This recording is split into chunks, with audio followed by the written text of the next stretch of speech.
I had just gotten back home after almost a year away. Nothing dramatic, just life, college, part-time jobs, distractions. Home had always been a weird place for me, but my uncle was the one person I looked forward to seeing again.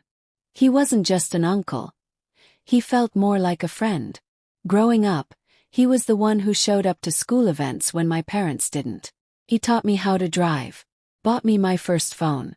I guess in some twisted way, I saw him as the glue when my parents started drifting apart. Lately things at home felt off.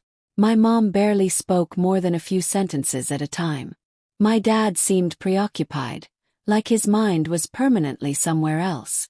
I thought maybe it was just middle-age stuff, stress, boredom, marriage fatigue. I didn't pry. You learn early in a house like mine that asking questions doesn't get you answers, just tension. One day I came back earlier than usual. I'd gone to run errands and grabbed lunch, but decided last minute to eat at home. The house was unusually quiet. No TV, no kitchen noise, not even the usual hum of distant conversations. Just silence. I figured maybe Mom was taking a nap or out shopping. I walked upstairs to drop my bag off. As I passed by my parents' bedroom, I noticed the door wasn't fully shut. That alone wouldn't have meant much, except I heard movement. Pause. I wish I hadn't. What I saw next is something I can't erase. Inside the room, standing near the bed, shirtless and clearly not supposed to be there, was my uncle. And on the bed, lying beside him, was my mother. Her robe was half open. They weren't doing anything at that exact moment, but it didn't matter. The body language said everything. The intimacy, the comfort between them. This wasn't a one-time accident. This was familiarity. I didn't make a sound. I backed away, heart pounding like I'd just been in a car crash. I didn't know what to feel first. Confusion, betrayal, disgust. My legs carried me downstairs, but my mind stayed frozen in that hallway. My brain kept trying to offer excuses. Maybe there was a misunderstanding. Maybe it was innocent. But it wasn't. I knew what I saw. I sat in the backyard for hours, hoping I was wrong. My phone buzzed a few times. I ignored it. I couldn't look either of them in the eye. That moment stripped away every layer of trust one had. I didn't know what I was supposed to do next. Scream. Confront. Pretend it didn't happen. All I knew was that something had cracked wide open. My mother. My uncle. Two people I loved in a way I couldn't explain. And now all I could feel was the beginning of a betrayal I didn't even understand yet. I didn't sleep that night. Every time I closed my eyes, that image of them together replayed itself. The way they looked so at ease, like it wasn't the first time. Like they didn't even feel guilty. I kept telling myself there had to be a reason, a justification, something. But there wasn't. It was exactly what it looked like. The next few days I avoided both of them. I left early, came back late, barely spoke. My mom noticed. She asked if everything was okay, but I couldn't even look at her. I nodded, kept it short. I didn't trust my mouth to keep the secret if I started talking. Then the memories started flooding in. All the weird moments I'd brushed off suddenly made sense. The time I came home from school early and they jumped apart in the kitchen. The late-night conversations in hushed voices. The time my uncle dropped by, while my dad was on a business trip. The looks, the pauses, the awkward silences I hadn't questioned before. They all lined up now. I started watching them more closely. The way she smiled when he came around. How his visits always seemed to fall on days my dad wasn't home. I was angry at myself for never putting it together.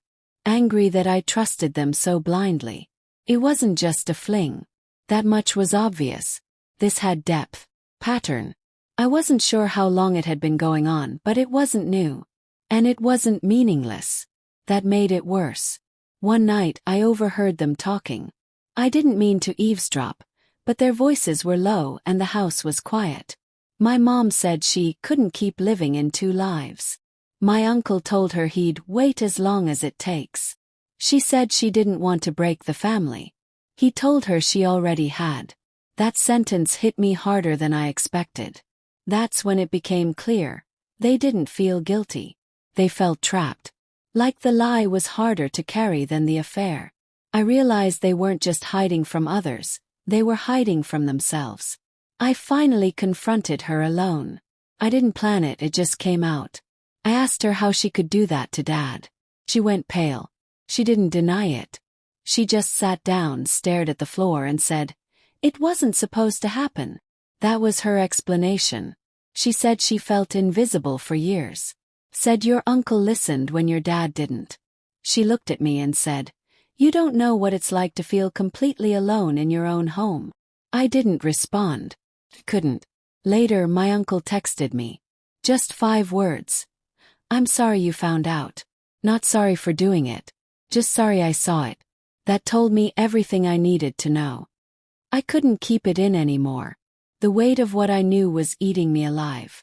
Every meal, every casual conversation, every forced smile between them made my stomach turn. I felt like a prisoner in my own house, carrying a secret that didn't even belong to me.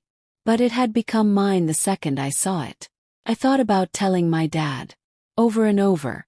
I imagined how he'd react. Shock, rage, heartbreak. Maybe all 3. But then I thought about what it would do to him. And to me. And to everyone else. The truth doesn't just hurt the guilty. It wrecks everyone around it. One night I couldn't take it. I waited until they were both home. I told them I knew. No yelling. Just facts. I looked them both in the eyes and asked, "How long has this been going on?" Silence. My mom's hands started shaking. My uncle didn't even try to deny it. He just looked down. She whispered, "A few years." Like it was nothing. Like a few years of betrayal could be summed up that easily. I asked them if they even thought about me. About what it would do to our family. About my dad. My uncle tried to say he didn't mean for it to happen. That it just evolved. That's the word he used. Evolved. Like their betrayal was some kind of natural process. My mom begged me not to say anything. Said it would destroy my father. Said he didn't deserve to be hurt like that. The irony of that statement nearly made me laugh. She talked about protecting him, as if she hadn't been slowly tearing him apart behind his back for years. And then it hit me, she wasn't asking for protection. She was asking for permission to keep pretending. To keep living in this fantasy she'd built. And she wanted me to be part of the lie. The next few days were chaos inside my head. I watched my father closely, wondering if he already knew. If maybe he was just pretending like so many people do. One evening, he sat next to me and said something that froze me. He said, "Sometimes it's easier to live with a lie than to tear your life apart with the truth." He knew. Maybe not the details, but something. He'd made a choice, to keep his world intact, even if it meant swallowing poison every day. That crushed me in a different way. Because I realized no one was innocent here. Everyone had made their choice. My mother to betray. My uncle to cross a line that can't be uncrossed. My father to remain blind. And me to carry it all in silence. The worst part wasn't what happened. It was how easily everyone adjusted to the wreckage. Like betrayal was just part of life. Like it was normal. Years passed, but the memory didn't fade. It stayed sharp, always there, tucked in the background of every moment. My family didn't fall apart in one dramatic explosion. Just slowly unraveled. My parents divorced a year later. Quietly, like everything else in our house. No fights, no accusations. Just signatures, packed bags, and separate addresses. My dad never asked questions. If he had suspicions, he buried them deep. He moved on like nothing ever happened, but you could see it in his eyes. Something inside him had gone numb. My uncle disappeared from the picture. Moved to another city, started over. No one said it out loud, but we all knew why. The calls stopped. The visits stopped. My mom never mentioned him again. She acted like that chapter had closed neatly, like nothing was still bleeding beneath it. I tried to forget. I filled my life with distractions. Work, friends, people who didn't know my history. But that kind of betrayal doesn't just fade. Changes how you see everything. Relationships felt unstable. Every time someone got too close, I pulled away. I was always waiting for the lie, the moment it would all fall apart. Trust became something I didn't give out freely, not because I wanted to be cold, but because I knew what people were capable of when no one's watching. I saw my mom less and less. Our conversations became surface level. I couldn't look at her the same way. She tried a few times to bring it up, to explain herself again, but I never let her. I didn't want more justifications. I didn't need to hear how lonely she felt or how broken her marriage had become. It hurt enough. Some nights, though, I thought about how complicated it all really was. She wasn't evil. My uncle wasn't a monster. But what they did changed me forever. They taught me love can come wrapped in betrayal, and sometimes the people you trust most are the ones who hurt you the deepest. There was one moment years later that stuck with me. I was sitting with a partner I genuinely cared about, and they asked me why I always held back. I almost told them everything, but I stopped myself. Not because I didn't trust them, but because I didn't want them to see me through the lens of someone else's betrayal. What happened in that room didn't just break my trust. It broke my idea of what family was supposed to be. I used to believe families were built on love, but now I know they survive on silence, avoidance, and whatever people need to tell themselves to sleep at night. I don't hate them. Not anymore. But I'll never forget what I saw. Some moments mark you in ways no time can erase. That day, I walked into a room I should have never seen. And the truth is, a part of me never walked back out.